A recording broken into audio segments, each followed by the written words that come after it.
आता जे 3000 मीटरचा इव्हेंट झाला तर आता म्हणजे आता कशा पद्धतीने तुला काय वाटतं की आतापर्यंतच्या इव्हेंटमध्ये तुला कितपत तू कोणत्या शक्तीने पूर्ण केलं? सरांच्या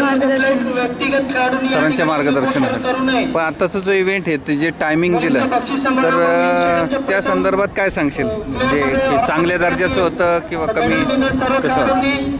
दर्जा तसं चांगलं होतं पण प्रॅक्टिस कमी असल्यामुळं रेस आणखीन टायमिंग कमी नाही होऊ शकलं. हां बरं. आता याचं तुला कोण शिक्षक शिकवतं? रमेश वाघमारे. बरं. आता प्रॅक्टिसचं सेशन कसं असतं तुझं?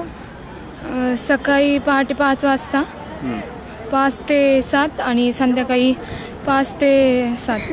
बरं. मग आता तू काय सध्या एज्युकेशनच्या कितीला येतो तू? मी म्हणजे कॉलेज मी शिक्षण काय? भिंगार हायस्कूल कितवीला आहे?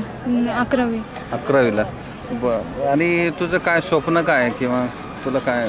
माझं स्वप्न ह्या वर्षी इंटरनॅशनल व्हायचं. इंटरनॅशनलला जायचं. बरं. तुला स्पॉन्सरशिप वगैरे काय? नाही तसं शाळा आणि पालकांच्या मदतीने. बरं. वडील काय करतात?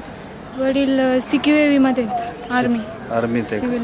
बरं. आणि भाऊ बहीण? भाऊ एक आहे, लहान आहे. बरं. चाल. आणि ठीक आहे.